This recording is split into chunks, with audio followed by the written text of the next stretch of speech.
Right now. Right now. Right now. Right now. Right now. Right now. Right now. Right now. Right now. Because it's time to right now. Right now. Right now. Right now. Right now. Right now. Right now. Right now. Right now. Right now. Right now. Because it's time to right now. Right now. Right now. Right now. Right now. Right now. Right now. Right now. Right now. Right now. Right now. Because it's time to right now. Welcome to another daily writing stream. Today, we're going to make some progress in our storytelling. I know I am excited and stoked to push through into the third draft of The Last Scarecrow. So let's see, draft 3. I am so happy how that last chapter turned out. One of the first chapters I've gotten full feedback on, and very, very happy for the just how it came out. It's fun chapter, which means I'm continuing to push ahead. So I'm doing the third draft of my book, The Last Scarecrow. I do a read aloud mixed with a minor line edit. I also have a list of notes of minor beats that I need to tweak and update. What I'm doing right now is I'm finishing the first half of the book so it's ready for the feedback loop. Beta readers, editors, beta readers, editors, the feedback loop. Once I finish the first half of the book, then I will continue wrapping up the second draft, which I think is about 70% of the way in, somewhere in Act 3. I wanted to start getting the first half of the book out into the hands of others so I could start getting it further along the process. Since we cannot control how long it takes somebody to go through, whether it's a beta reader or an editor. But if I'm doing this in increments, the work that I've done in the first half will not affect the work that I'm doing in the second half because developmentally all of the beats are solid. So that's what I'm doing. By the way, if you're new here, welcome. I'm Kaufman, daily writing streamer, and I'm on a mission to help writers with the writing process, whether it's more consistency, accountability, or just hanging out with their cool writing community. This is the place, and we're starting right now. Okay, so I'm going to hop straight into it. As y'all can see here, as usual, I got my whole setup done and set. So let's see, Act 2, we are going into Chapter 15. Well, that does not link quite correctly, but oh well. Wow, what? Well, it's interesting because I've been revising this last chapter for like the last week and a half. It's like, wow. All right, continuing on. So we're going to see, like I said, feel free to write along, hang out. You can give feedback. You can throw me on in the background, and let's write. So I'm going to read aloud. I'll be stopping and making notes as I'm going. And this is the third draft.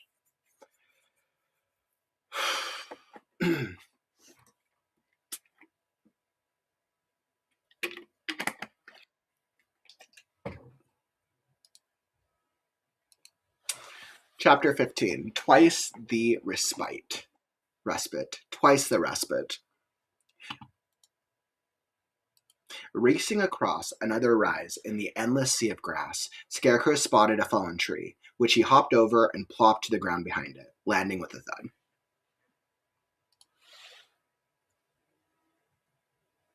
Racing across another rise in the endless sea of grass, Scarecrow spotted a fallen tree, which he hopped over and plopped to the ground behind it, landing with a thud. Catching his breath, he peered around, but saw only grass in the immediate vicinity. The clouded night sky made it difficult to see much of anything, and smoke from the gardens clung to the air like a plague. While trying to catch his breath, he was blinded by rays of light.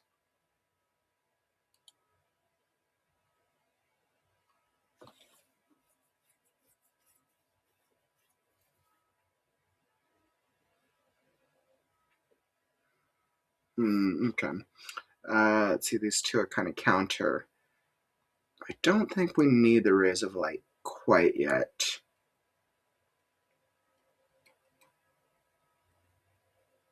Well, we'll start this with the clouds still, and I think I'll throw in the sunlight in a few paragraphs. And Hey, what's up, Courtney? Welcome, my friend. Hope the writing vibe is treating you well. We're gonna have to make some progress today. That's what's up. Let's see. So, still trying to make sense of what happened? Scarecrow asked. So, we lost 7 days digging holes, huh? Pebbles stretched her arms and yawned. Oh, do I look like a burning sundial? Best guess, around here, time is fleeting, but a moment in the eye of eternity. Oh, Mr. Crow. All right.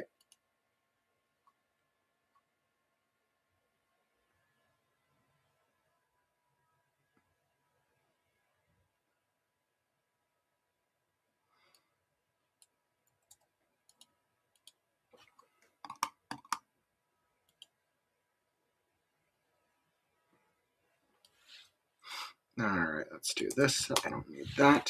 Do I look like a burning sundial?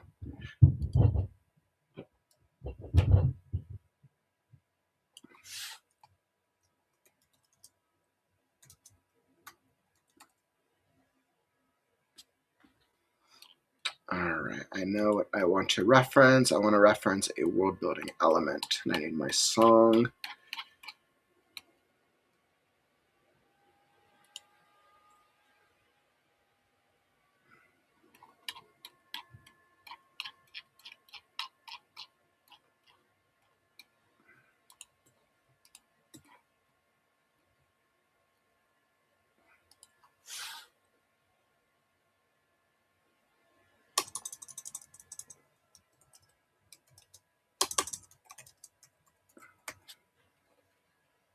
Do I look like a burning sundial? Time is epoch's decree. I don't like that. That's a little too much.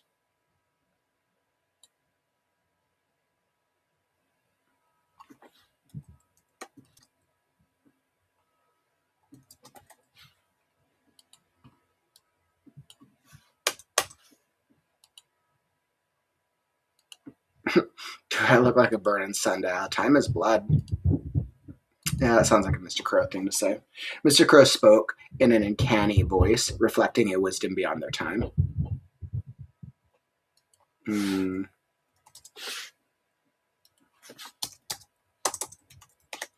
Time is the blood of eternity.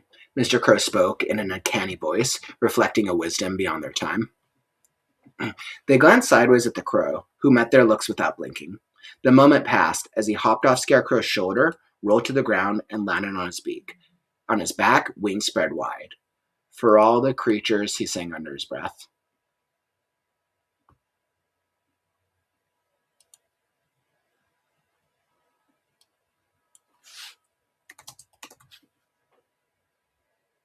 The moment passed as the crow hopped off Scarecrow's shoulder, rolled to the ground, and landed on his back, wings spread wide. For all the creatures, he sang under his breath. Scarecrow sighed and raised his hand for the pixie to hop onto. Scarecrow sighed and raised his hand, palm up, for the pixie to hop onto. I'll admit, without your help, little one, we would have been... He gulped. Thinking of those poor, twisted animals in the makeshift graves. Thinking of those... He gulped. He gulped. Thinking of those poor, twisted... He gulped, thinking of those poor, twisted animals.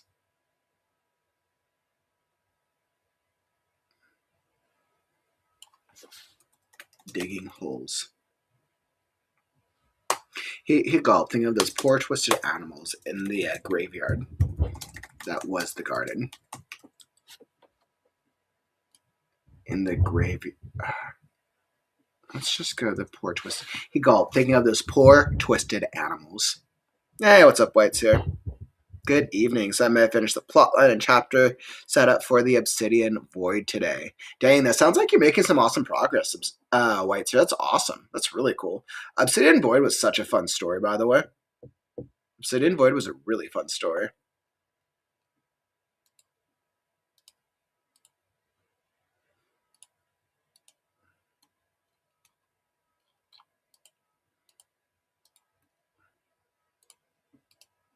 Yeah, I thought Obsidian Void is really great. It'll be really cool to see how that one is coming out as well too.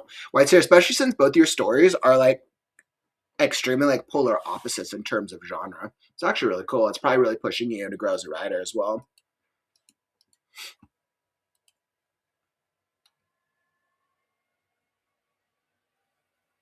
Scarecrow sighed and raised his hand, palm up, for the pixie to hop onto.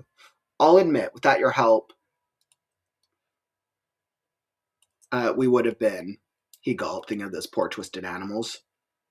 What a terrible fate to be transfixed, transmuted, and transformed. What a terrible fate. What a terrible fate to be a monstrosity, to become. What a terrible fate to become monstrous.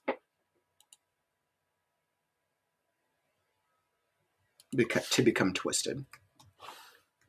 Monstrous. He feared their fate might have been similar had they not encountered the little pixie.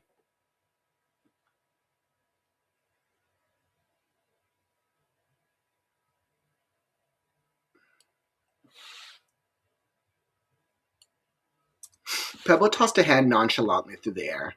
I couldn't leave my servants in that flowery freak show. How are they supposed to help me find my brother?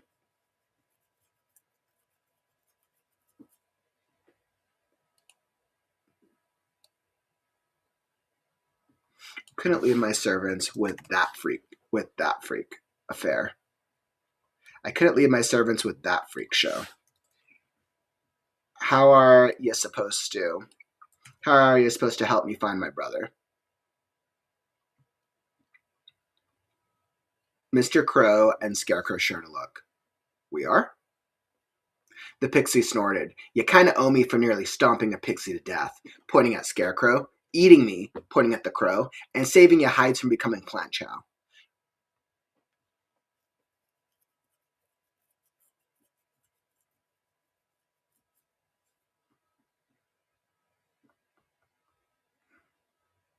With a shrug of the shoulders. So yeah, with a clap of her hands 3 times. Got it, get it, good. I was like, this is a run-on. I was like, I'm asking myself if it actually works or not. Oh man, that needs to be fixed. So the pixie snorted. You kind of owe me for nearly stomping a pixie to death, she said. Pointing at Scarecrow. Eating me. She continued. She whispered. She said accusatorily. Pointing at the crow. She said accusatorily at the crow. Pointing at the crow. She said accusatorily, pointing at the crow, and saving your hides from becoming plant chow. She murmured with a shrug of the shoulders. So yeah. She finished with a clap of her hands 3 times. Got it, get it, good. Interesting. I wonder if this works. So, okay, so the pixie snorted. You kind of owe me for nearly stomping a pixie to death, she said, pointing at Scarecrow. Eating me, she said accusatorily, pointing at the crow, and saving your hides from becoming plant chow, she murmured with a shrug of the shoulders. So yeah, she finished with a clap of her hands 3 times. Got it, get it, good.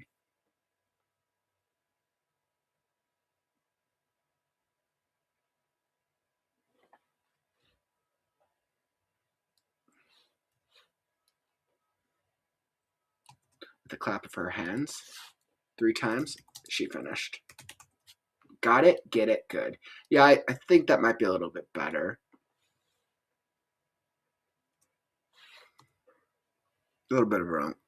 Does that work better? Split it up. Yeah, I mean, I think this is, I mean, it's really all the same, like action. And I was trying to do it as an action, but just the way the paragraph is framed, it's a little much. Like, you don't need so many speech tags. The pixie snorted. You kind of owe me for nearly stomping a pixie to death, she said, pointing at Scarecrow. Eating me, she added accusatorily, pointing at the crow. She added, eyeing the crow.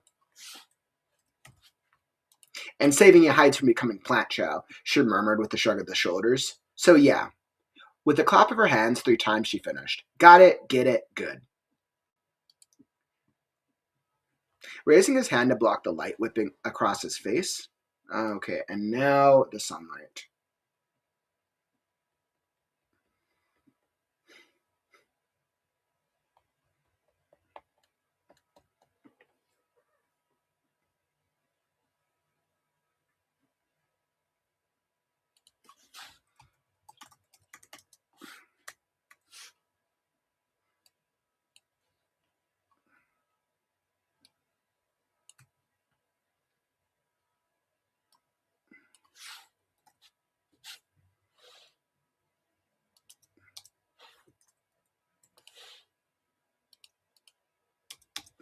Scarecrow raised a hand to block out the first ray of light.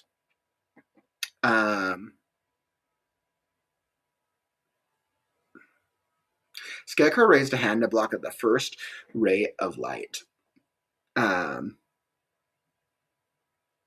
Coming from the eastern horizon. The sun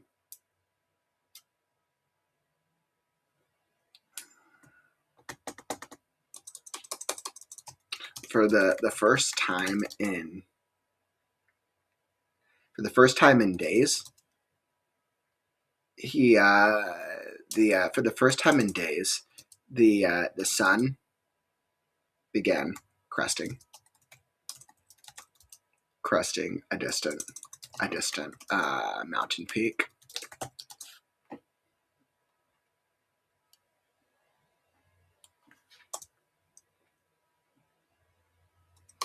All right, he peered over the log for any signs of plants. He peered over the log for any signs of life, but the valley was quiet for now. Plumes of smoke rose in the distance, most likely from the gardens or what remained of them. Plumes of smoke rose in the distance, most likely from the gardens or what remained of them.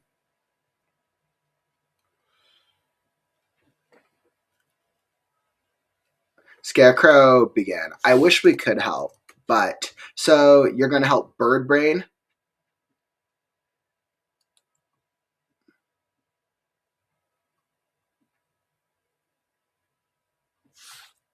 With fists. Crossing let's see, with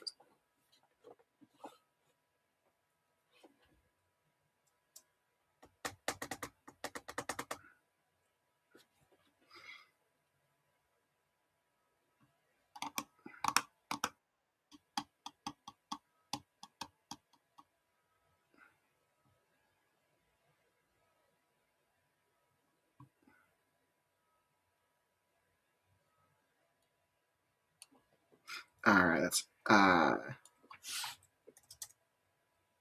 nodded.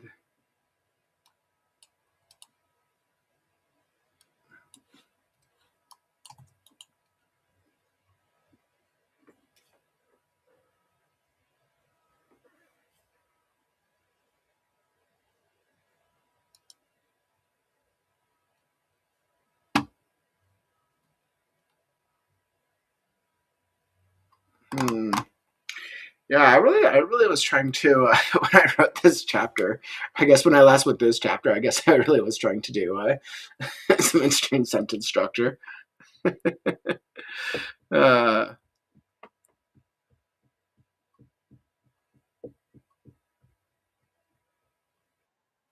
I actually think that's better. I actually do think that's better.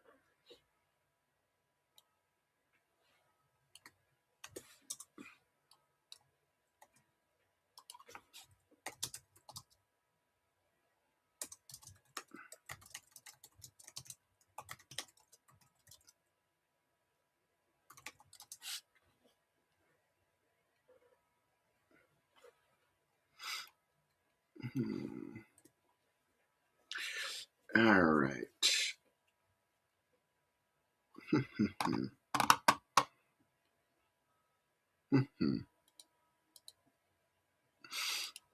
All right, so interesting. We are doing something interesting with this moment.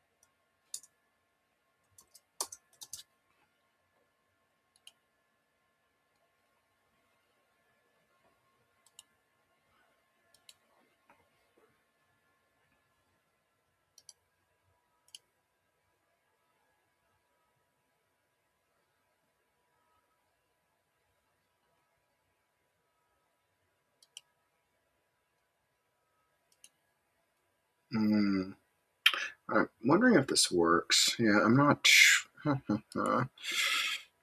Let's see.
Oh, yep, I think as well as could be. I think that would be better.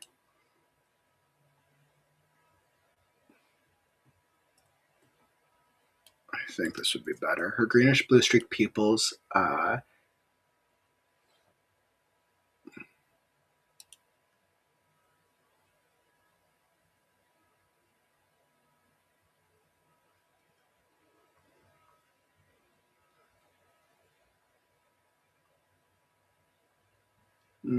Interesting.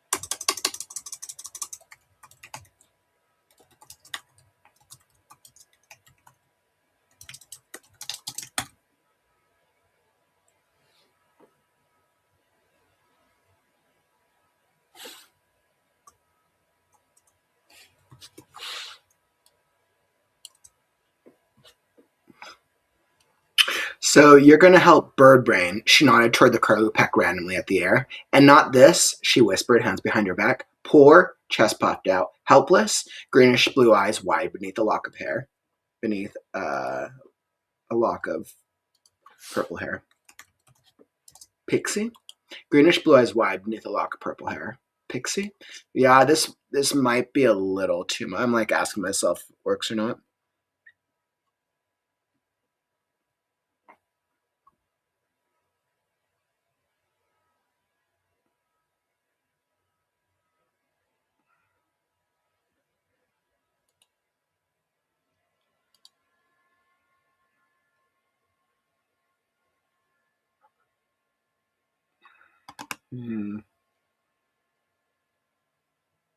It's not a bad suggestion, right? She put it Mr. Crow. So you're going to help Birdbrain or not this.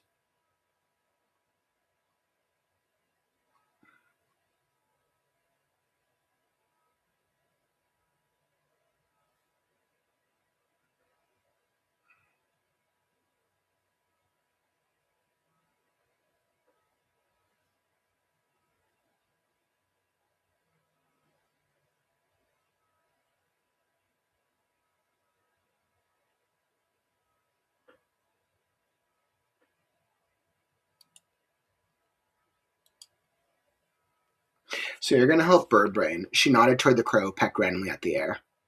And not this, she whispered, hands behind her back. Poor, chest puffed out, helpless, greenish blue eyes wide beneath a lock of purple hair. Pixie? Yeah, that's the greenish blue eye. It's too much description in that last bit.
Let's go.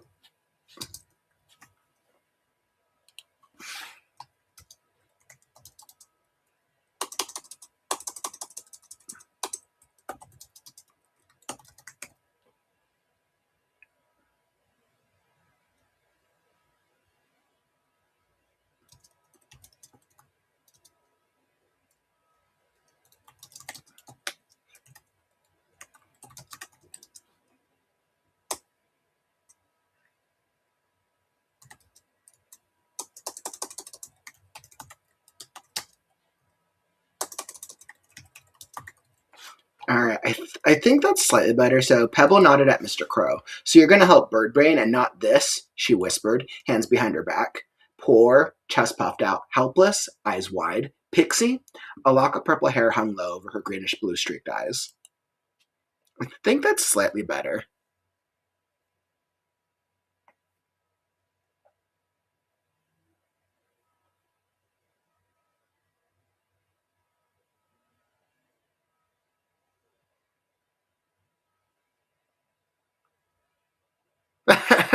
White's here. I love your recommendations, by the way, my friend.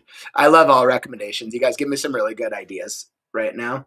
I think in this moment I didn't want to break up her action because I think it makes it a little stronger for this paragraph specifically. But I think you definitely have some good recommendations. I think your experience is awesome though. Whether you've been writing 1 year or 20 years. Hey, what's up, a romanticor? Welcome, my friend. Like, hello, I just stumbled across this random live stream. In fact, I'm in the process of writing my debut novel. Congratulations, my friend. That is so exciting. We always love seeing other writers in the community joining along. Love to hear what novel are you working on? What's it about? What genre? Welcome to the stream. I'm working on Scarecrow, which is a dark fantasy action adventure novel. Super fun. I'm in the 3rd draft of it right now.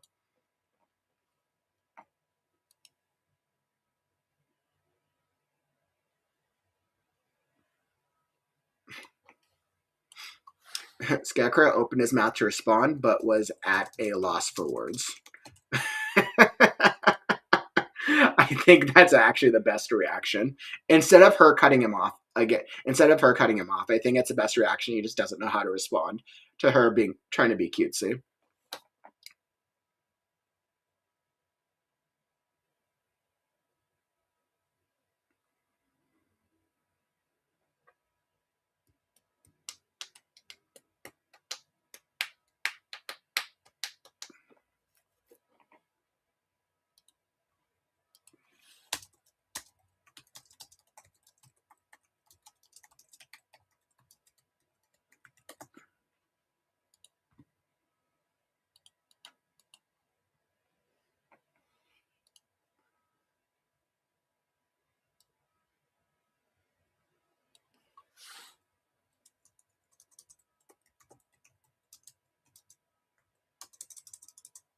Scarecrow opened his mouth to respond, but was at a loss for words. Even with the bravado, each of her words dripped with loneliness.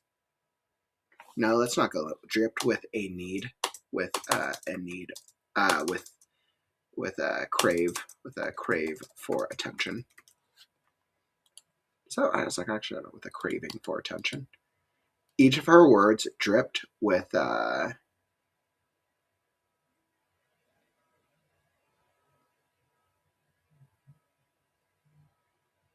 Even with the bravado, each of her words dripped with honey and each of her words dripped with honey and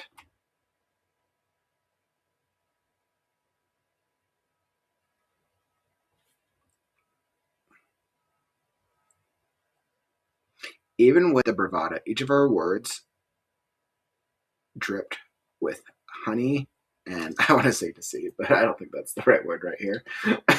Even with the bravado, each of her words dripped with honey and mystery.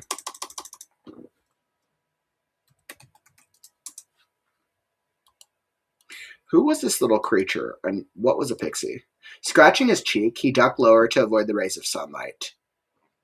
To avoid the numerous rays of sunlight.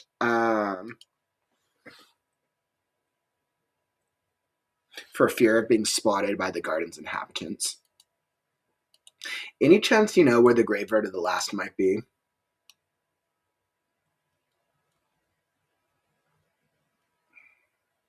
Actually, I can reframe that.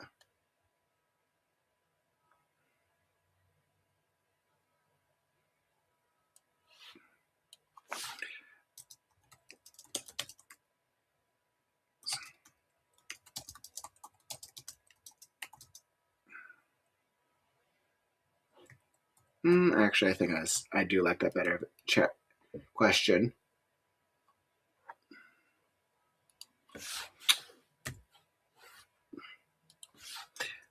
Lowering himself to Pavel's level, he asked, any chance you know where the graveyard of the last might be? Which dum-dums would want to go there when this world might as well be one giant graveyard? Which dum-dums would want to go there? We're already in.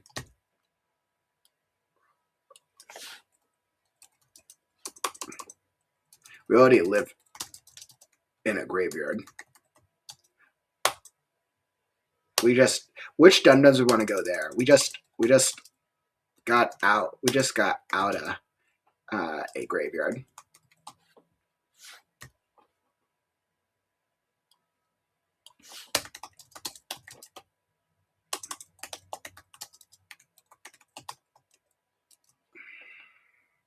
Lowering himself to Pebble's level, he asked, any chance you know where the graveyard of the last might be? Which dum-dums would want to go there when we just ditched a graveyard?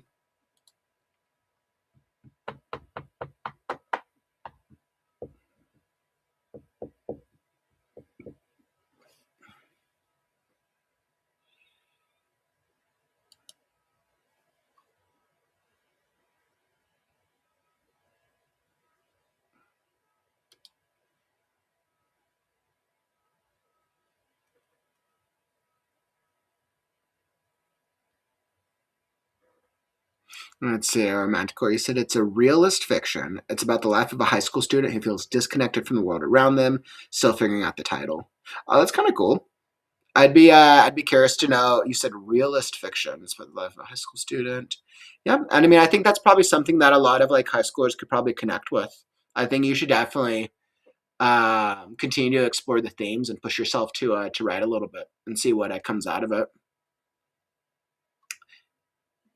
And I think with books, I don't always think that you need I don't think you need to get hung up on like what the title is. My recommendation is come up with like a placeholder title so you know what to refer to it by.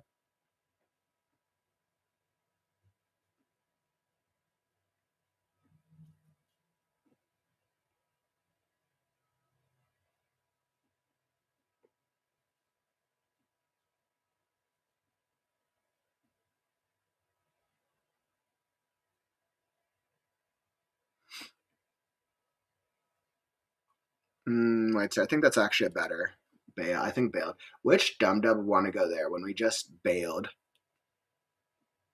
When we just bailed. When we just bailed on a graveyard. Which dum-dums would want to go there when we just bailed on a graveyard?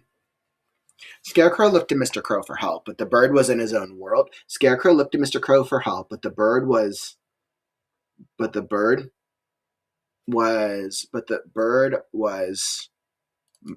mindlessly humming.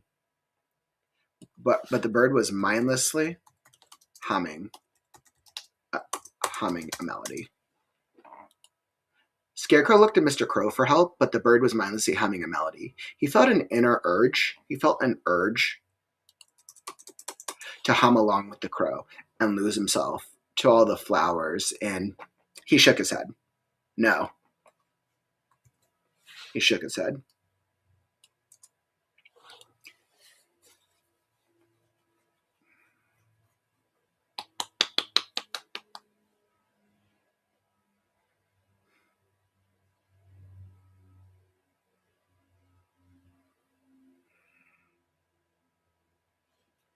It's the only way to stop. Which dum-dums would have go there?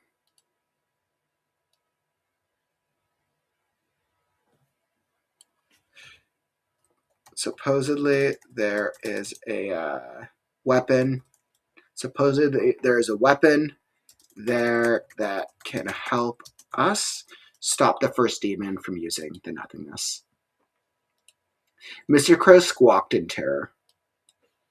Nothing, nothing, nothing. Talking to the air, he flew chaotically in circles. The pixie stumbled back, falling off Scarecrow's hand and plopping into his outer coat pocket with a clink.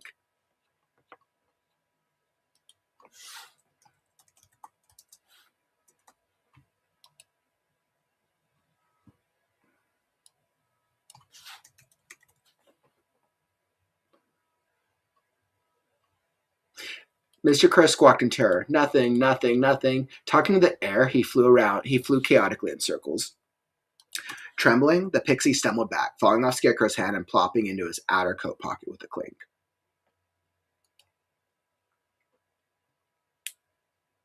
It took a few moments of waving and humming before Scarecrow could calm the crow down enough to return to ground level. It took a few minutes of waving and humming before Scarecrow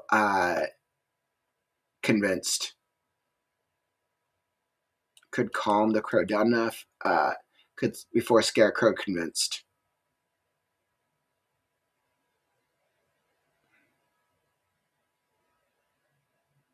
It took a few moments of waving and humming before Scarecrow convinced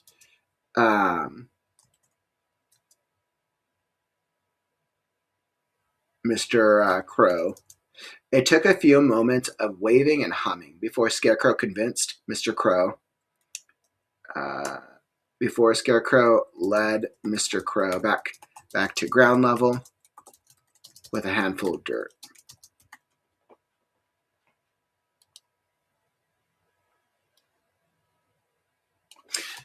He made a mental note not to mention the nothingness in such a casual manner. Even he shuddered at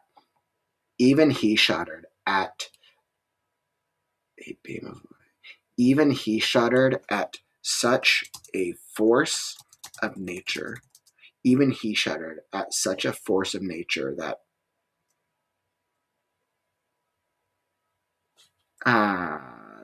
could wipe out thousands in the blink of an eye. Even he shuddered at such a force of nature that could wipe out thousands in the blink of an eye. Watching the sunrise calmed him down. What do you carry in here, rocks? Pebble asked, sticking her head out of his coat pocket. Scarecrow chuckled as he dug his hand into the pocket, retrieving the egg and the pixie. Guess I should start from the beginning. He set the little creature down beside the crow, who looked at her with eyes full of hunger.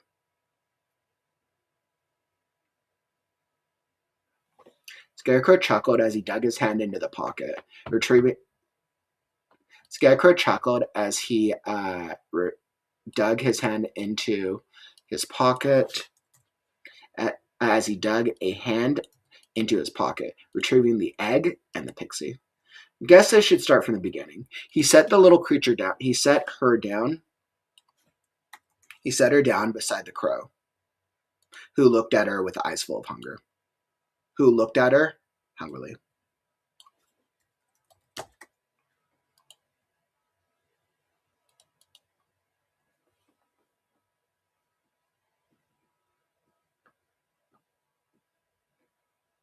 Yeah, I was like, I don't think Scarpbird would work for that one. I think Bailed was fine enough. There's probably a better word in all honesty. Ugh. Hey, what's up, Eli? You're like, not to be nitpicky, but doesn't looked at her with hungry eyes sound better? I don't. Oh, okay, let's read it. It might. You actually could be right. Scarecrow chuckled as he dug a hand in his pocket, retrieving the egg and the pixie. Guess I should start from the beginning. He set her down beside the crow, who looked at her hungrily. Who looked at her hungrily. Who looked at her with eyes full of hunger. Who looked at her with hungry eyes. He set her down beside the crow, who looked at her with eyes, with hungry eyes, with eyes of hunger. I think I like eyes. Actually, I think I like eyes of hunger because you could go hungry eyes. He set her down beside the crow, who looked at her with hungry eyes, with eyes of hunger. I actually do kind of like this, but hungry eyes is probably what somebody will probably edit that down. I do like eyes of hunger. Good call, Eli. I agree with that, actually. As if she were a worm. He set her down beside the crow, who looked at her with eyes of hunger. As if she were a worm. Do I need that? I don't think I need that extra justification because I think it's already clear that eyes of hunger. I think it's clear that eyes of hunger already assumes that he's looking at her like food. And the crow kind of eats everything. Mr. Crow literally eats anything. It's something that's very strange about him, which is actually really funny. Don't you even think about it, bird brain, she snapped. Touch me and I'll burn you. Mr. Crow looked up to Scarecrow pleadingly, who only responded with a concerned expression.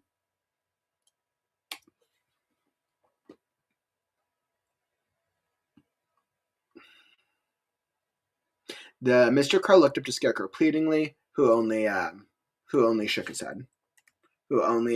Shook his head warily. The crow sighed, rested on the ground, and returned to humming.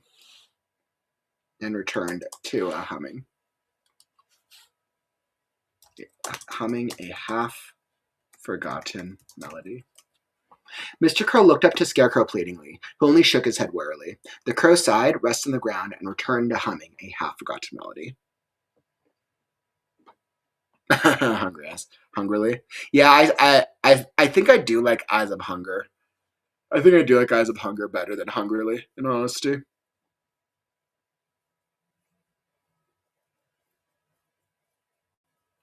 Dirty Dancing's a good movie. Dirty Dancing's a good classic. It's been a while since I've seen Dirty Dancing, actually. That moves me back. Actually, I'm pretty. You know what? I'm actually pretty sure I saw that on a date with somebody many, many years ago. Oh man, it's a good classic.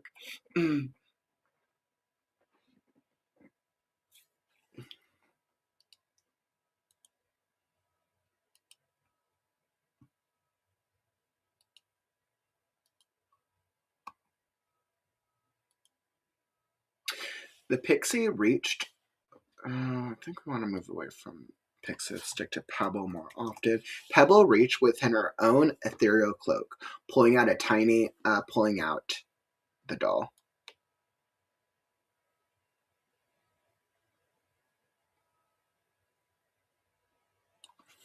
Pulling out the tiny, ragged doll,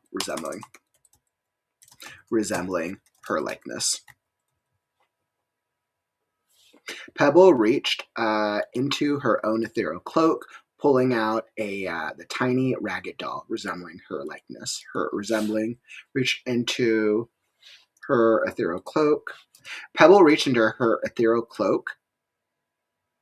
Pebble reached inside her ethereal cloak, pulling out a tiny ragged doll resembling her likeness. Pressing it firmly to her chest, she looked up at him and nodded. Scarecrow chuckled. He breathed in the warmth radiating from the rising sun, surprised that it had fully risen high into the sky in such a short interval, bathing the grasslands in a golden green glow. He breathed in the warmth radiating from the rising sun, surprised that it had risen so high into the sky, that it had fully risen, so high. Surprised that it had risen.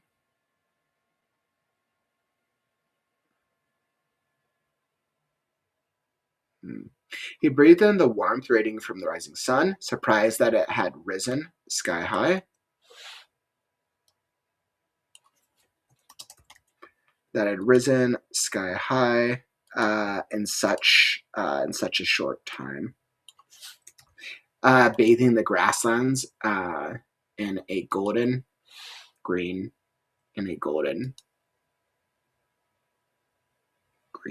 glow.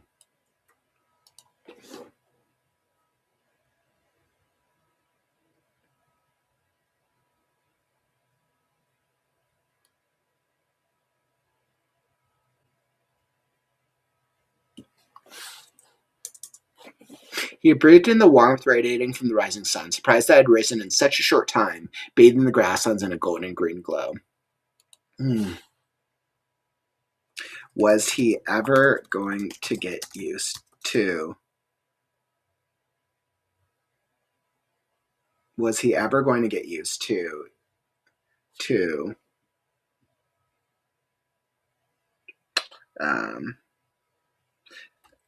the strangeness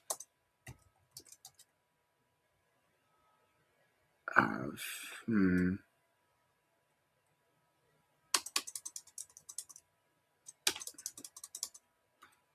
the uncertainty of a day's length? Was he ever going to get used to the uncertainty of days' length in these lands? Let's see. Yeah, actually, a romantic core. I actually highly agree. So you're like, I should start reading my chapters out loud. It would help me with my writing. Yeah, so we actually do that a lot. I always recommend that for writers. Like, if you've gone through a draft, or if you need to kind of start getting feedback or doing revision, it helps so much reading out aloud, whether you read it yourself or whether you have somebody else read it. And sometimes you'll catch a lot of different things that you didn't anticipate the first time around. Yeah, thanks, White Sir. Yeah, a romantic core. I do a bi-weekly story and critique stream. Basically, it's a live story. It's a live stream where I do a live reading and a live critique. So yeah, you should definitely submit. White Sir, I think actually it might be closed. I don't think I've reopened it yet for the new year. Yeah, a romantic core. I've done over 250 stories live so far. And it's really just to help writers. It's free. Yeah, it's free. Doesn't cost anything. It's a fun thing I do, helping out writers in the community. I was like, I don't know if... So, I reset it for 2026 because the new year just started. I don't think I've opened it up quite yet. I'll probably open it up on Monday. So, because I wanted to reset the queue. What I would recommend, a romantic core. Well, I haven't started my draft yet. I would want to submit my... you should. A romantic core. So, I guess this would probably be a good shout out. No, it's just be a shout out to everyone. If you are enjoying the stream, tap that follow or subscribe button. I'm here every day with the Right Now community, 732 streams and counting. If you're looking for a writing community to help you stay motivated, if you're looking for other writers of all genres, skill levels, this is a place to do. This is the place to be. Writing a book, for a lot of people, they think it's a solo journey. But if you join a community while you're working on your book, when you're feeling writer's block, when you're feeling a lack of motivation, when you're feeling all the things that stops writers, it makes the process so much easier. So definitely tap that follow and subscribe button, and you'll be alerted when we go live. What's up, Devin? Always good to see you, my friend. How's the writing treating you? Devin's been making some awesome progress with her books as well. Devin, aren't you coming out? You're working on your third book, right? I think last we had talked. Hopefully, it's going well going into the new year.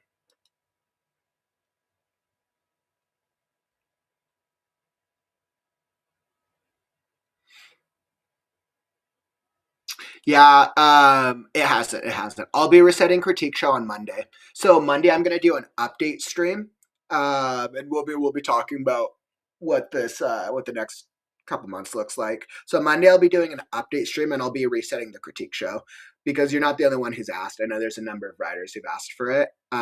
So I'm gonna open up the critique stream at the same time. Monday, I will open up the queue. Let's just go noon. So everybody, I'll post on Discord so everyone can submit at the same time. I'll open up the queue this coming Monday, January 5th at, let's just say, 12 noon is my time. 11 Pacific, 2 Eastern. So that's when I'll open up the queue. Open up the queue on Monday, 11 Pacific, 2 Eastern. And then we'll do our next critique stream next weekend on January 10th, and then we'll get back into our bi-weekly for the critique stream itself. So definitely looking forward to that. I love the critique stream. Yeah, that's what I'd recommend. I'd say submit on Monday, Eli.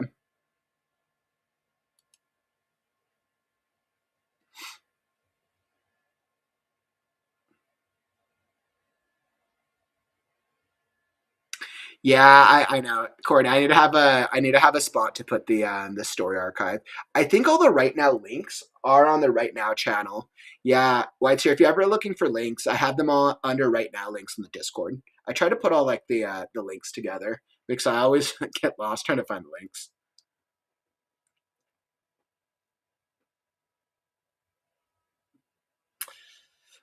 Totally understandable, my friend. Totally understandable. School on Monday. Good luck with it. Good luck getting back into the school vibe. And critique show is really awesome. And a romantic core, even if you submit, like what I suggest is come back and check out the channel like later on Monday, even after school. I usually get a lot of submissions, but I try to balance new writers who haven't submitted before with returning writers. So like if I haven't done anything for your story before, you might have a good shot of being able to get into the next critique stream. Because I always try to find that balance.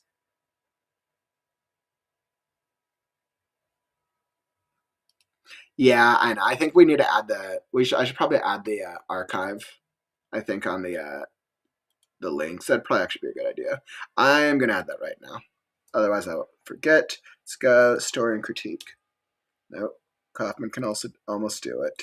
Let's go story and critique show archive. All right. Now I just need the link.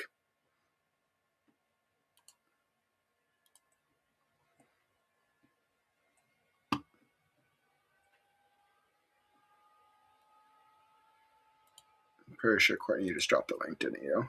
Yes, there we go. And boom, roasted. Awesome. All right, the archive, I just updated. It's on the Discord now. Yeah, I like trying to remember to put all the different links that we need there. There's probably more links. I mean, I probably need to add the Scarecrow website. I should probably add the Freaky Friday, the book links, but I'm going to do a Discord update for next week, by the way, as well. So, yay. Let's see, where was I?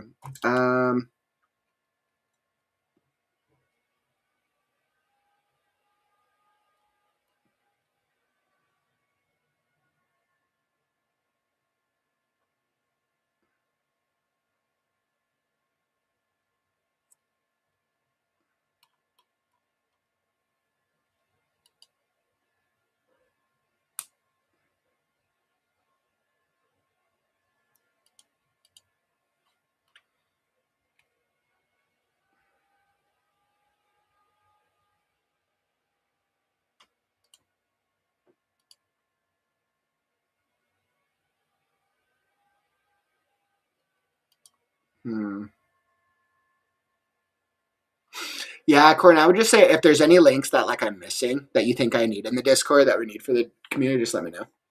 Yeah, or copy and paste. Like if there's a links, I feel like I have a good amount of links in the Discord. I probably just need to remind myself. Thanks for sharing that, Court. But I think I have all like the major links in the Right Now Discord. Chandler, my man. Welcome, my dude. You're so great, Mr. Kaufman. It's awesome to tune in and see how lovely you all are. Go, right, go. Very much appreciated, my dude. Hopefully the creativity is going to be awesome. We're at the beginning of the year, too, so I feel like 2026 is going to be an epic year for creativity and really pushing into our stories and the things that we want to share with the world. So much, much appreciated, my dude. Always great to see you in the chat. Okay, let's see. Where were we? Yeah, Eli, that's a good question. I'll show you guys the roadmap. This is the screen share, right?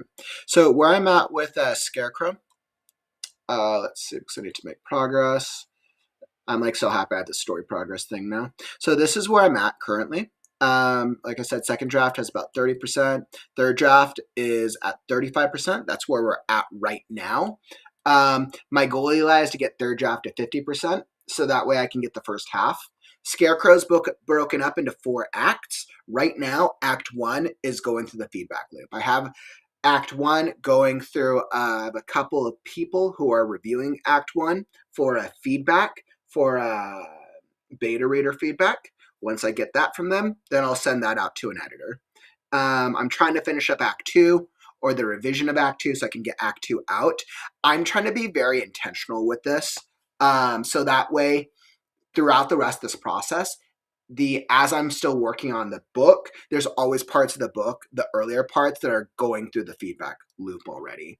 Because developmentally, the overall story is pretty done, or it's pretty finalized from a developmental level.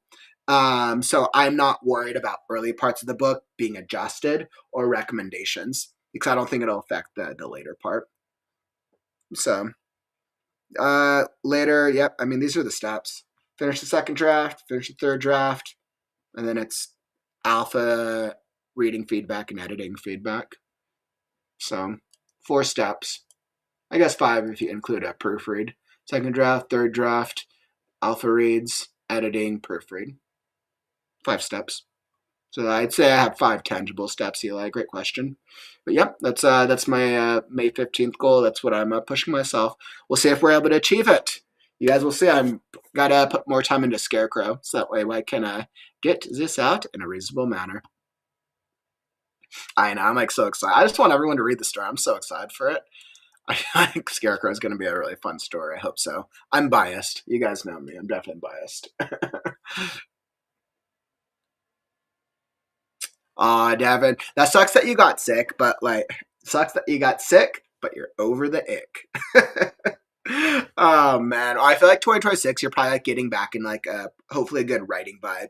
And the holidays were kind of crazy for everyone, so kind of like getting back into it is probably like that's what we're both trying to do. I got a little busy with all the Right Now-thon stuff. Scarecrow will be fantastic. Aw, I hope so. Fingers crossed. Fingers crossed that people will enjoy the core story of Scarecrow from start to finish, and that it will feel as a rereadable experience as I intended to. And that people will fall in love with the characters, and it will be an excellent journey. Oh, thanks, Jan. I appreciate that, my dude. Yeah, Romanticore, you and me both. That's one of the reasons I started the Right Now community, because I love every part of the writing process. And I really try to share that love that I have with just writers everywhere. So I totally get that. You've come to the right place. You're amongst fellow writers or a Romanticore. And I was like, okay, none of us are going to be sick in the new year, where we're all going to be healthy and have all the time to work on our books that we need to progress and push forward on.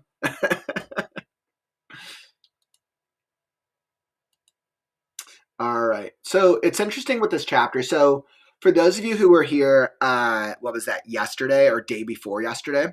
So yeah, for those of you who were here day before yesterday, I did a full reading of the last chapter before this, which gives you like an excellent understanding of what the Last Scarecrow is. It's like man, I love that chapter so much. That chapter was crazy bananas, so crazy. This chapter is definitely a downtime chapter because like I gotta give the readers a little breather. I think I tried something interesting with Scarecrow kind of recounting events for Pebble, but as a writer, you can't tell the reader information they've already been told, or they might get bored. Like unless you're trying to reinforce something, if you're trying to reinforce something that's important, but you can't repeat facts that have already been told. So I'm trying to. With this part, I'm trying to do a recounting of Scarecrow's story while adding new information from his POV. All right. Scarecrow chuckled. He breathed in the warmth radiating from the rising sun, surprised that it had risen so quickly, bathing the grasslands in a golden green glow. Was he ever going to get used to the uncertainty of the length of days in these lands? Was he ever going to get used to the uncertainty of days' lengths in these lands?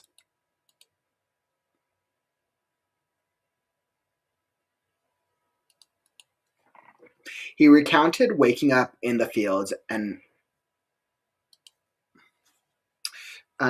looking down to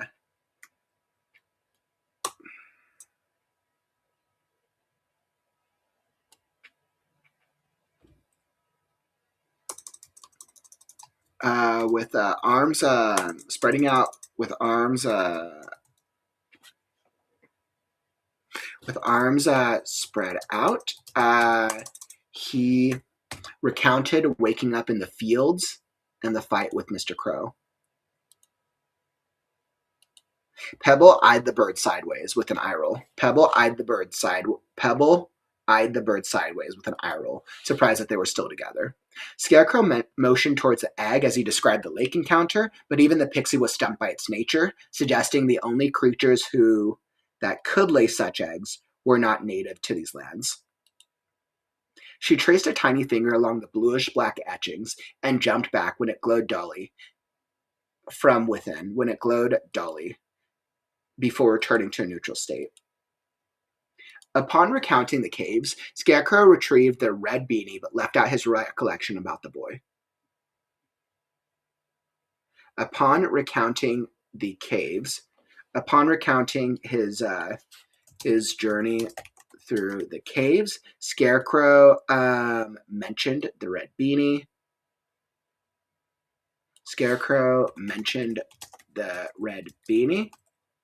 Fishing it from his pocket, but left out his recent memory of the boy. Upon recounting his journey through the caves, Scarecrow mentioned the red beanie.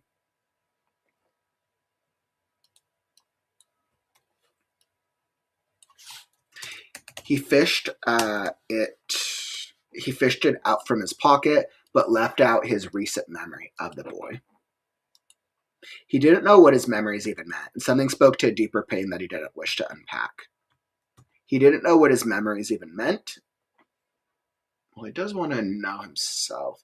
He didn't know what his memories even meant, and speaking it aloud.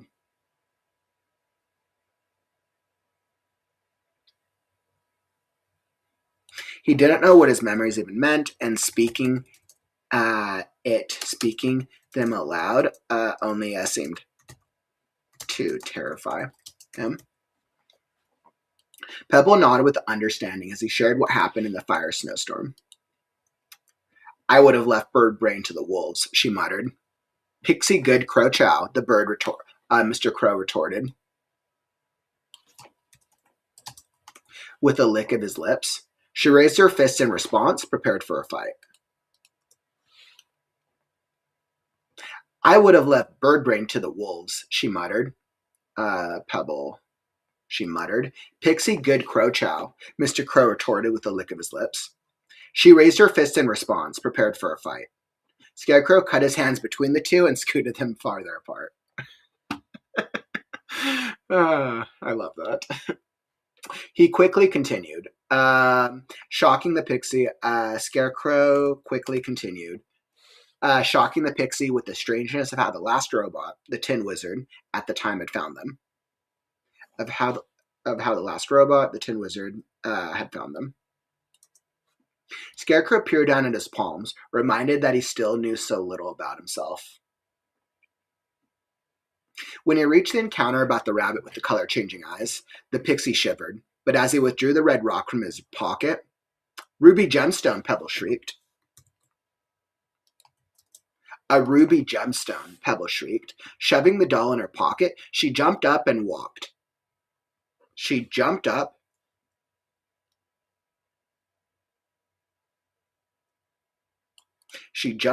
and snapped her fingers. Pebble shrieked. Shoving the doll in her pocket, she jumped up and snapped her fingers at the ground for Scarecrow to set it down. With a swipe of her finger, she tasted it. With a swipe of her finger, she licked it.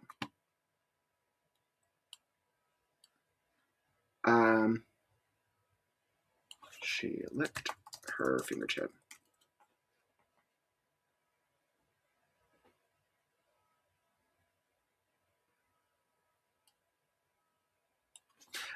Swiping her palm across the stone, she licked.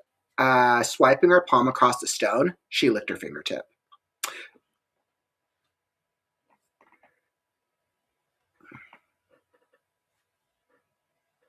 Wafting her hands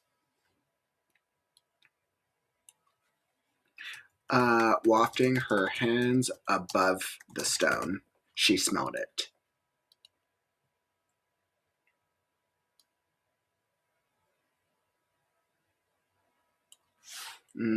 Inspecting it carefully with immaculate. She inspected it with careful. She inspected it with careful, with immaculate perspective. With immaculate.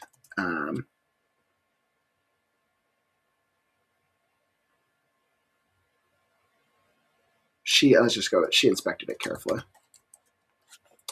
No, I don't like that. She inspected it carefully.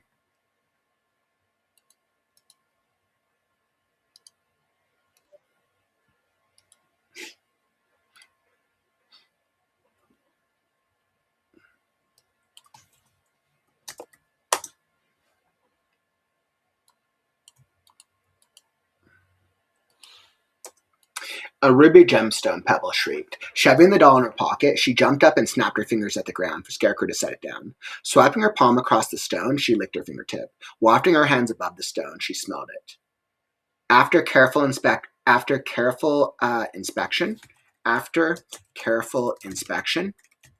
she looked up to him and asked.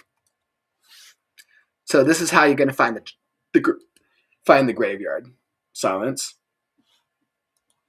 "What's a ruby gemstone?" Scarecrow asked.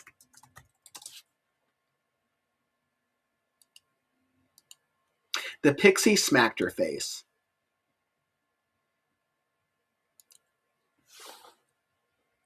Accompanied by a groan. "Gemstones are said to be the rarest magic artifacts in these lands. Gemstones are said to be of the rarest magic artifact. Gemstones are said to be some of the rarest artifacts." She leaned in towards Scarecrow, even causing Mr. Crow to perk his head up. She leaned in towards Scarecrow, even causing Mr. Crow to perk his head up. "Supposedly, they contain the souls of ancient magic users, long before even the locks or hags were kicking." She chuckled with. She said, Riley, chuckling with a wink. She said, Riley, chuckling with a wink, if you catch my drift. If you catch my drift. Silence. What's a lock or a hag?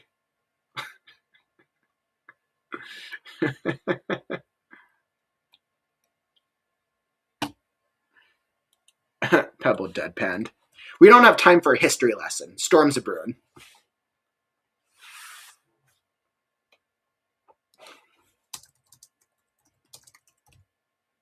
Scarecrow, Pebble deadpanned and looked around. We don't have time for a history lesson. Storm's a brewing. Scarecrow looked up at the sunny sky, spotting the moon casually covered by a grouping of clouds, but nothing storm-like other than that.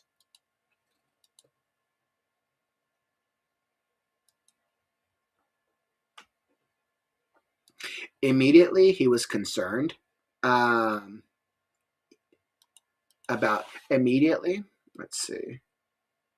He was immediately concerned about their behavior. The red glint of the gemstone reflected fiery lights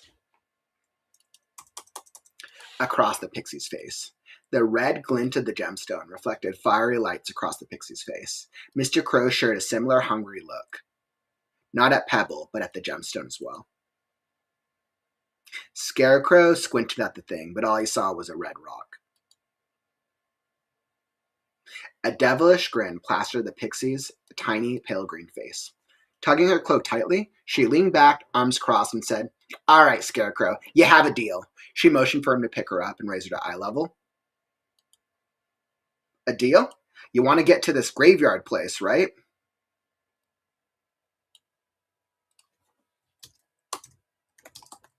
You want to go to this graveyard of the last place, right?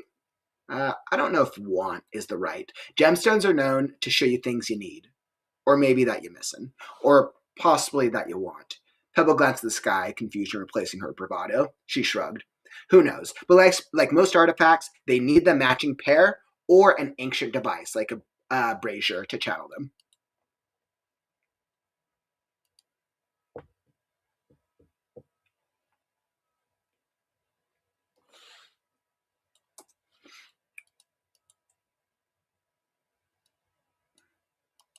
Who knows? But like most artifacts, they require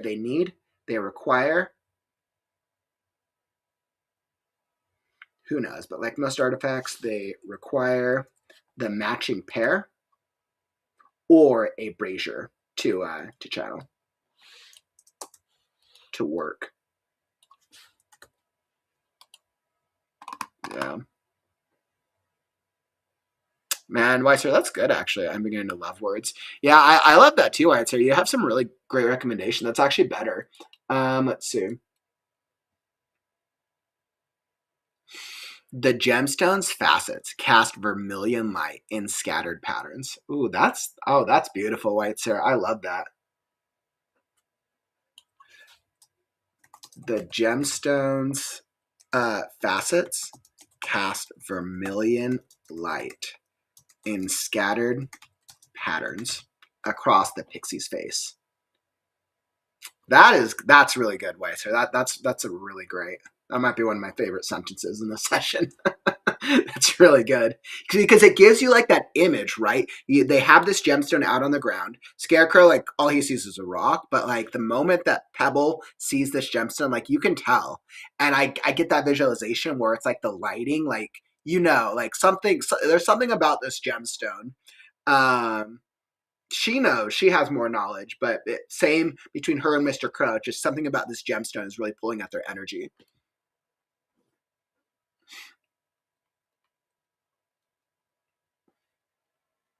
A devilish grin plastered the pixie's tiny, pale green face. Tugging her cloak tightly, she leaned back, arms crossed, and said, "All right, Scarecrow, you have a deal." She motioned for him to pick her up and raise her to eye level. "A deal? You want to go to this graveyard of the last place, right?" I don't know if want is the right. Gemstones are known to show you things you need, or maybe that you're missing, or possibly that you want. Pebble glanced at the sky, confusion replacing her bravado. She shrugged. Who knows? But like most artifacts, they require the matching pair or a brazier to work. We are screwed. We are screwed. We are, Mr. Crow chimed in as he flew into the air.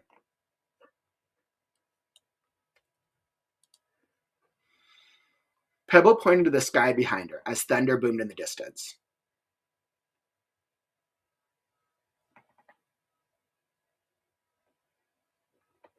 Actually, let's do that. Pebble counted down, raising with raised fingers. With raised fingers, Pebble counted down from 3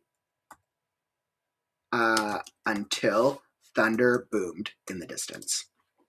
With raised fingers, Pebble counted down from 3 until thunder boomed in the distance. Yes.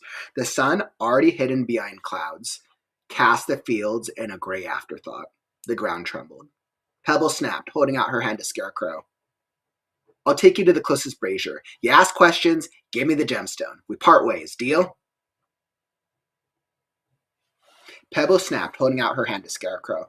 I'll take you to the closest brazier. You ask your questions, then give me the gemstone. You ask your questions, you give me the gemstone, we part ways. I'll take you to the closest brazier. You ask your questions, you give me the gemstone, we part ways. You ask your questions, you give me the gemstone, then we part ways. Deal?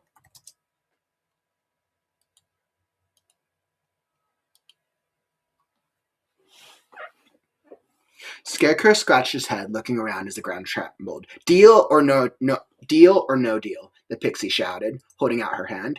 Because we gotta go. Scarecrow nodded. What other choice was there? He patted his other pocket, reminding himself of the quilt dilemma. Reminding himself of Quilt's dilemma. Maybe this gemstone could help Quilt as well.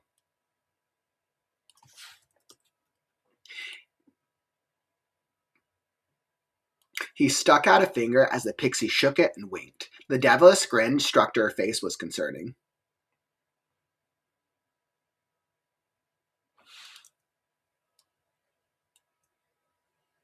The devilish grin widening across her face was concerning. Oh man, I'm so entertained by my characters. The devilish grin widening across her face was concerning, but not quite so much as the shifting ground in the distance.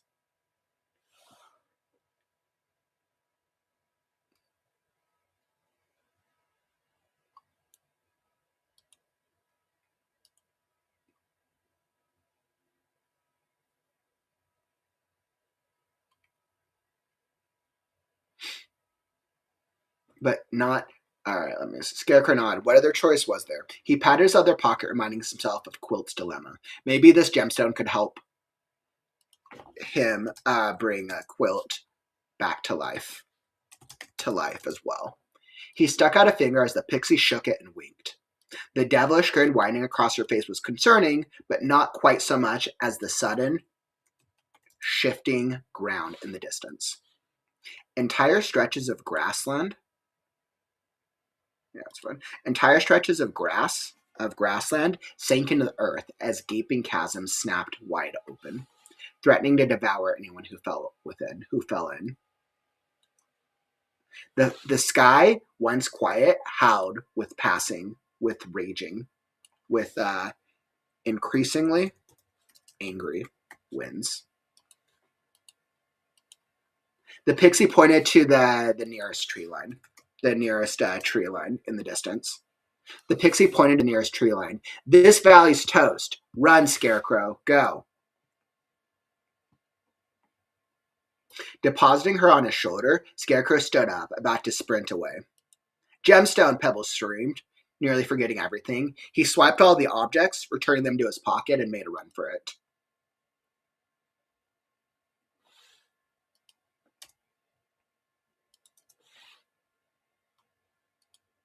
The trembling of the lands worsened as the howling winds increased in intensity.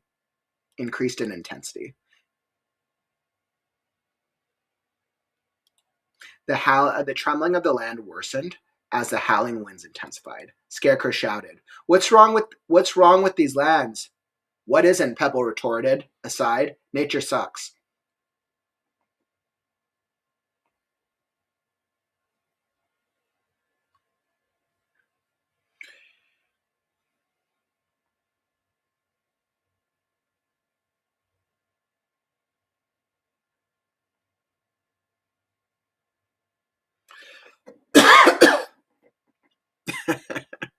Whitester, I've been writing about fairies for too long.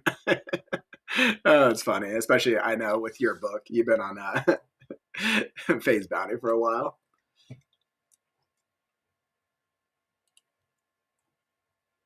The tree line up ahead wasn't too far, and there weren't any chasms blocking their way, luckily. The tree line up ahead wasn't too far, and there weren't any chasms blocking their way, luckily. Looking down at Pebble, he asked, "Is the gemstone going to help you find your brother?" "My who?" she responded, looking up. After a moment, "Oh, yeah. Of course. Less talk, more run, unless you want to fall to your death."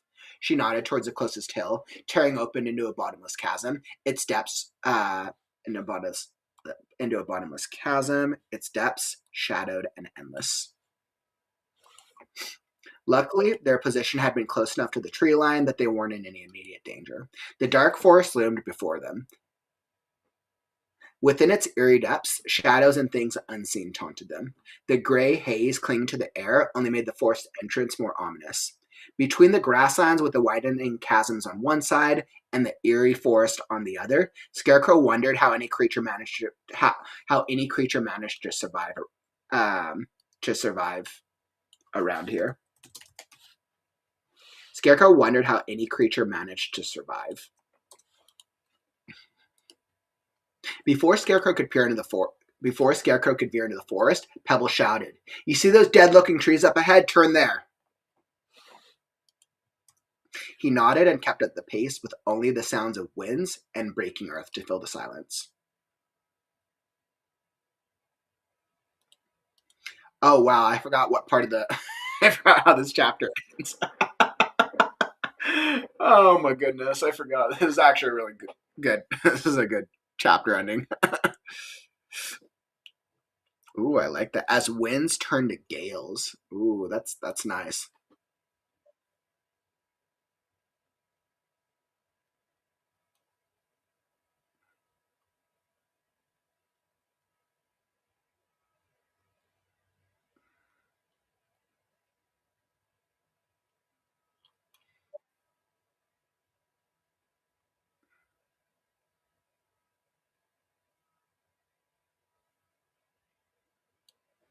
As the howling winds intensified. The trembling of the land worsened as the howling winds. No, I think I like intensified better, actually. Devin, gotta deal with the teens. Drama's always fun, right? Hopefully, it just gives you some inspiration if for some of your characters.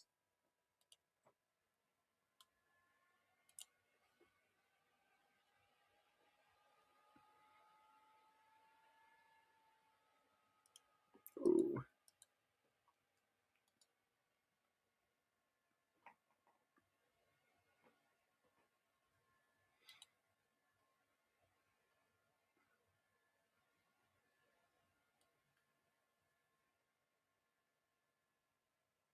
He nodded and kept at the pace with only the sounds of gale. No, with only the sounds of wind and breaking earth and churning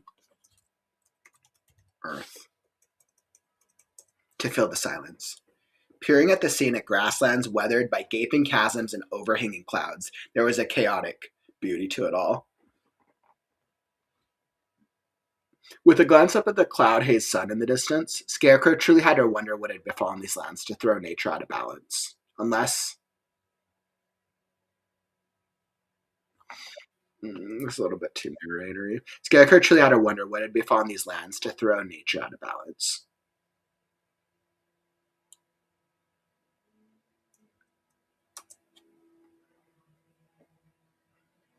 Scarecrow truly had to wonder what had befallen these lands with their nature out of balance. There must be a reason.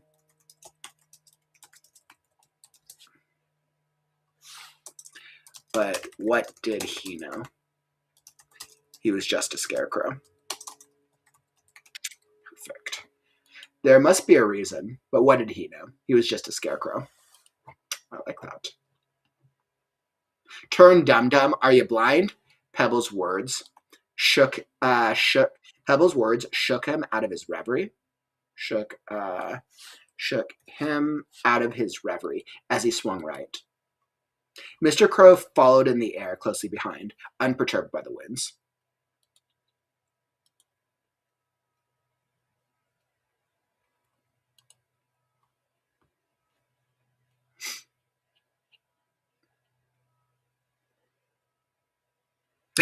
Devin, it's funny. Like, yes, I swear my kid deals with more drama than I ever did, noting all of his friends' issues for next novel.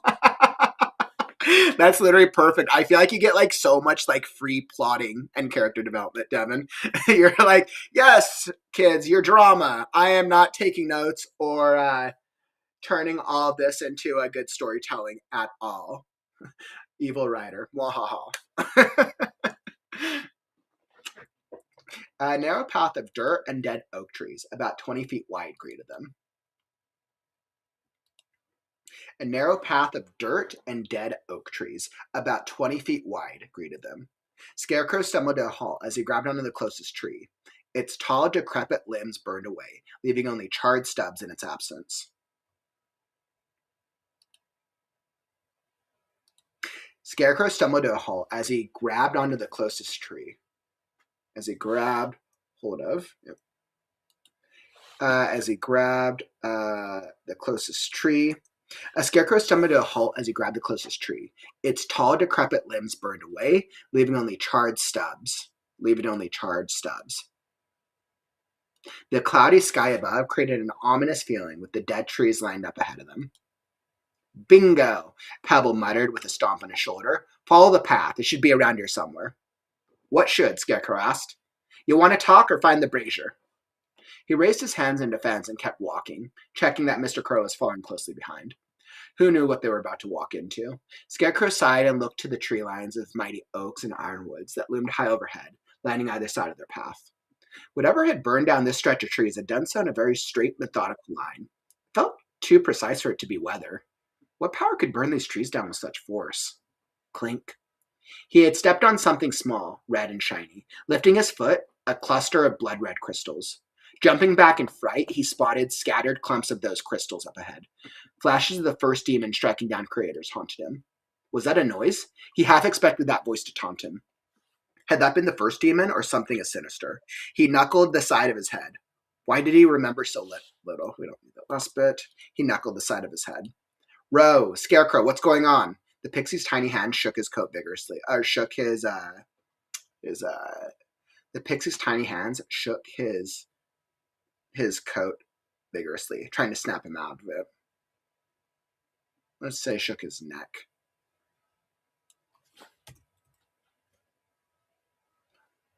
Vigorously, shook his collar vigorously, trying to snap him out of it. Scarecrow nodded, eyeing the crystals warily as he shuffled away. Is someone afraid of the crystals? Pebble snorted. They're just rocks. It's not like they're going to bite. He gulped, nodding again with a forced smile. I just, trying to find the right words as he watched Mr. Crow fly onto a small outcropping. He said, trying to find the right words as Mr. Crow flew onto a small outcropping. With a raised beak, the crow prepared to try eating them.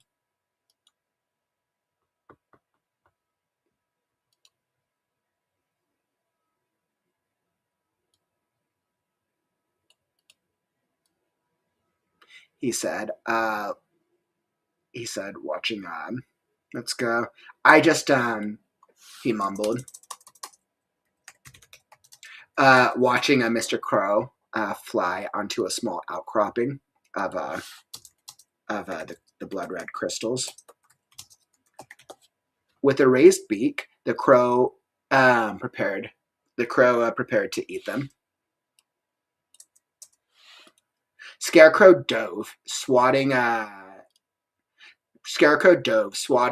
bird out of the way, swatting the crow out of the way, screaming, "No!" Mr. Crow flew aside and shrugged.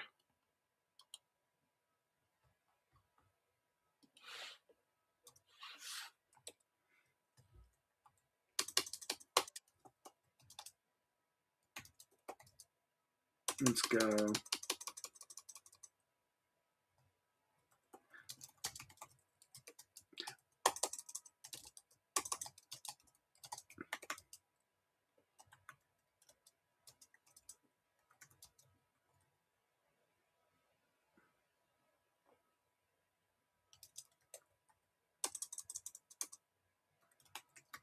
All right.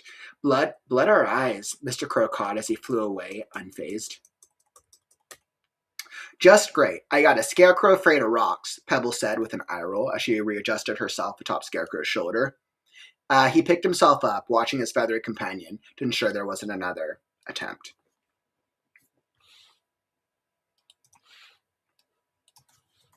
Scarecrow picked himself up, watching his feathery companion to ensure there wasn't another attempt. Realizing he was the only one here who had encountered the monstrosity back in New City, I also knew how these crystals. Scarecrow picked himself up, watching his feathery companion to ensure there wasn't another attempt. When he realized until he realized that he was the only one to encounter the monstrosity back in New City. Not only that, neither of them knew how these crystals originated. Flashes of wings, blood red eyes, screams.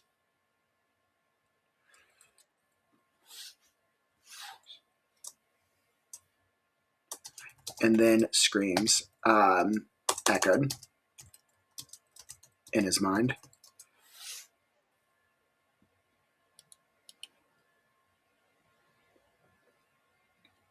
Whatever. Look up ahead, Pebble pointed.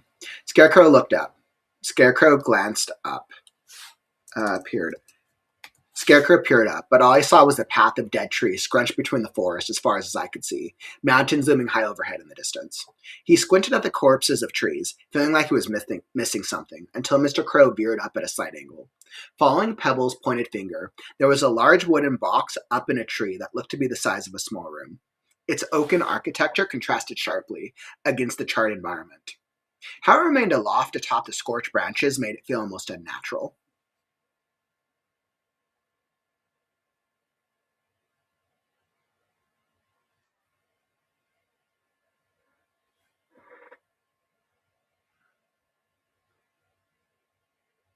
Coat lapel is actually probably better. Head right ahead. Would we consider 20 feet a narrow path? Yeah, I mean, I think 20 feet is narrow enough, and because it's basically like you have the forest. I think because you have the forest that's looming on either side, it's basically a tree. They're basically cutting through a tree line through the forest. Forest tree line is on either side. It's like a charred path through the forest, this one area. I think 20 feet is narrow enough, but if you don't think it is, I could always cut it down a little bit. And coat lapel is actually probably better.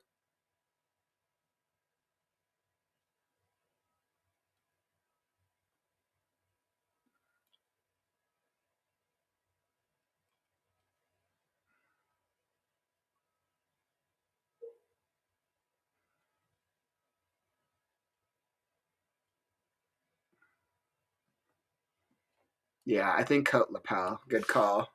His coat lapel. The pixie's tiny hand shook his coat lapel, trying to snap him out of it.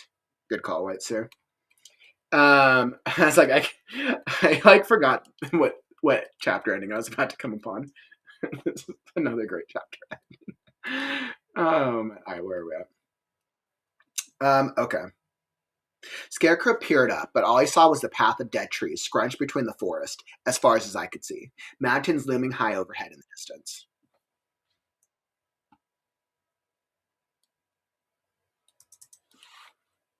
He squinted at the corpses of trees, feeling like he was missing something, until Mr. Crow veered up at a slight angle.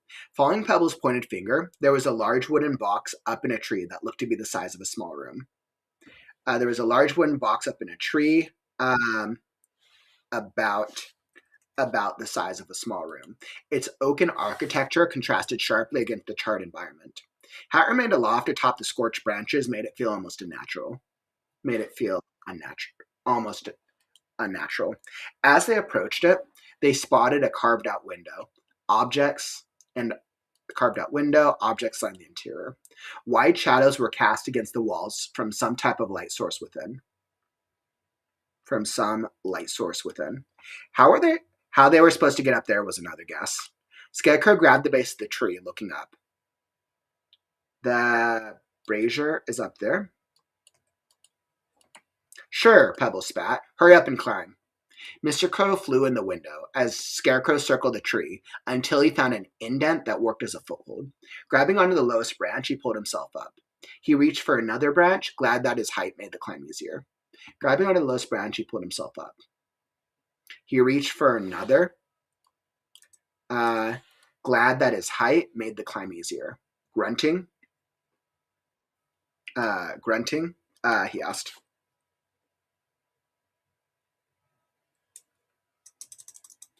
This is a stretch, even for me to climb. How did one of your stature even get up there before? You calling me short? Pebble roared with indignation. Scarecrow stuttered. Pebble snickered. Oh, gullible Scarecrow. She got to a knee as he swung up to another branch.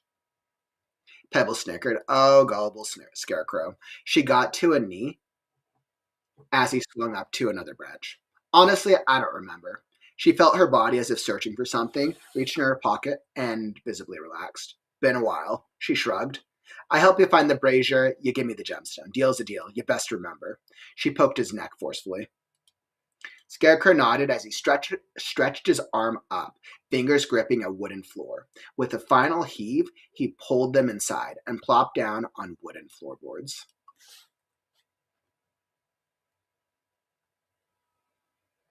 Thanks for the help, Whiteseer. They were greeted by the coziest room one could imagine, quaint yet welcoming. A tiny flame with a warm glow and embers beckoning, sizzled and hissed in the center of the room, casting wide shadows that felt inviting rather than off-putting. The orange-blue flames were mesmerizing. How it didn't burn the wooden room down without a barrier was strange, yet the flame felt somehow natural, homely even, giving off a comforting presence. Pebble hopped off his shoulder as she peered around the room. Mr. Crow lay perched atop a pile of cushions. Scarecrow inspected the place. Lining the room was a carpet draped against the wall, with strange designs of far-off places, a bookshelf gatekeeping sporadic books, and a desk with a chair. The soft-looking cushions piled beneath Mr. Crow in the corner of the room hinted at a place to sleep. Even the sharp tools of various lengths hanging near the window looked deadly, but felt harmless. Scarecrow smiled, stretched out his arms, and yawned as he crawled around the flame, glancing down at the pixie. A confused look spread across her enchanting features.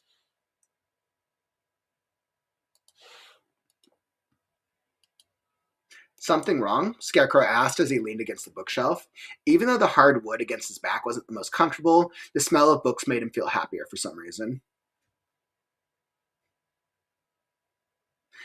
Even though the hardwood against his back wasn't the most comfortable, the smell of books reminded him of happier times that he couldn't quite place. Reminded him of happier times that he couldn't quite place. Pebble tapped a finger to her chin. I don't remember this room being so, she whispered, turning around. Full. The pixie scanned the room as she stuck her hands near the flame, shoulders drooping.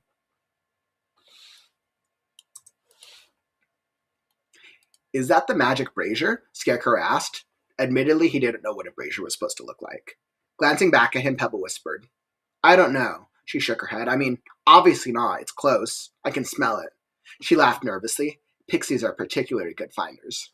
A playful smirk returned to her lips as she took in the warmth of the flame. Looks like you're already settled in, Mr. Crow. Scarecrow laughed as the crow rolled around in circles amongst the cushions. A soft melody hung on the crow's words. The moon.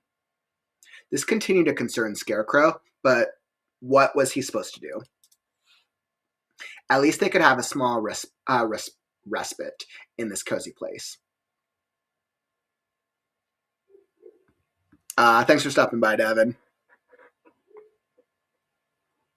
Aroma, so glad to hear that, my friend. Hopefully the writing vibe treats you well, and wishing you the best of luck with it.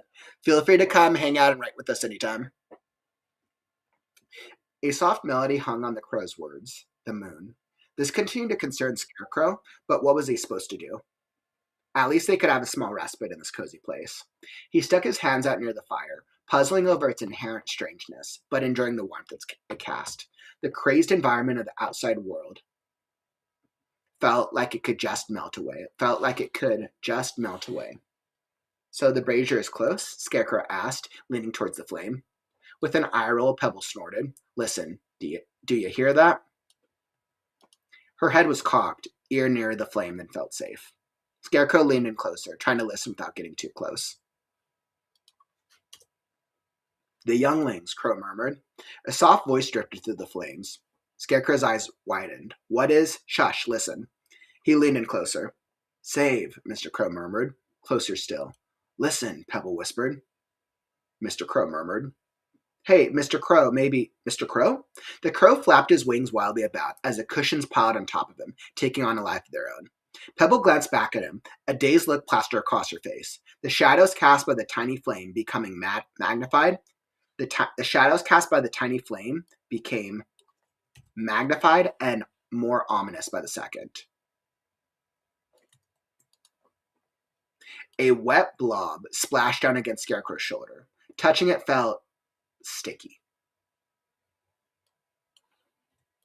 Smelling it reminded him of saliva.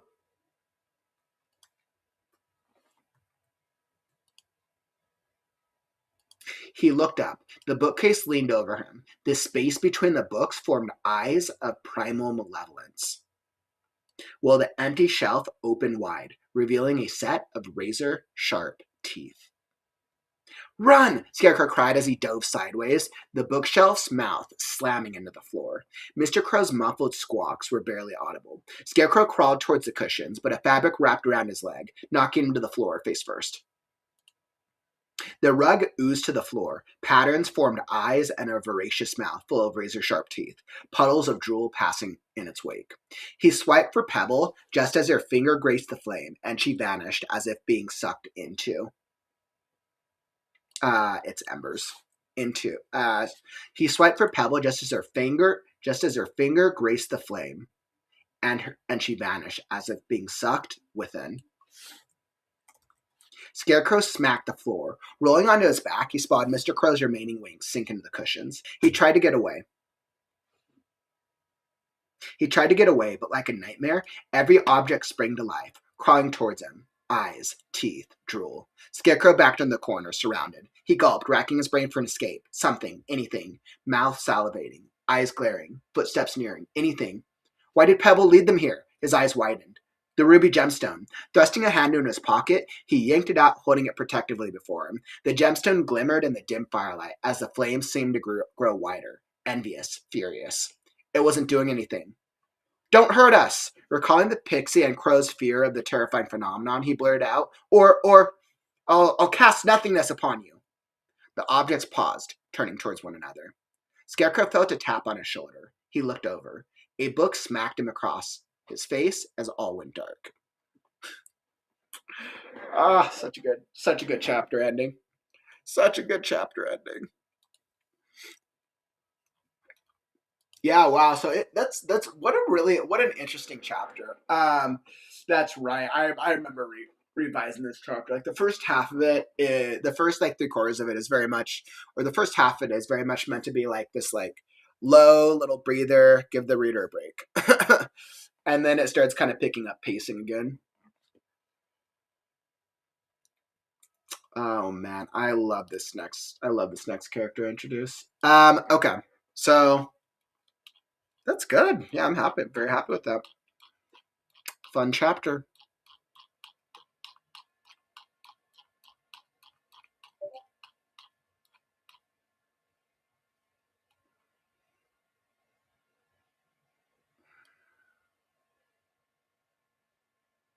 Yeah, so I'm very happy with that. I feel like I was able to make some solid progress. I'm glad I got through a full chapter. I'm really trying to push myself to making substantial chapter progress.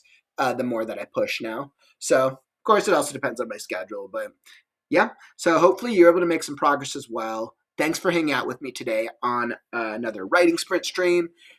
Feeling a little bit more motivated as we push into the new year. But that's I think that's what I got for you today. I'll be back tomorrow at some point for a writing sprint stream. Monday will be an update stream, and we'll chat about what the weeks coming up look like. If you enjoyed the stream, tap that like button. Help us show the algorithm that writing streams are cool. All right, my friends. Unfortunately, that brings us to the end of the stream. Don't forget, words are wind, but stories are forever. I'm Kaufman, and I'll catch you on the morrow. Stay creative, writers. Words are wind, but stories are forever. I'm Kaufman, and I'll catch you on the morrow. Stay creative, writers. It's time to write. Right now. Sorry. Right now, not right now, but right now. Read now, right now.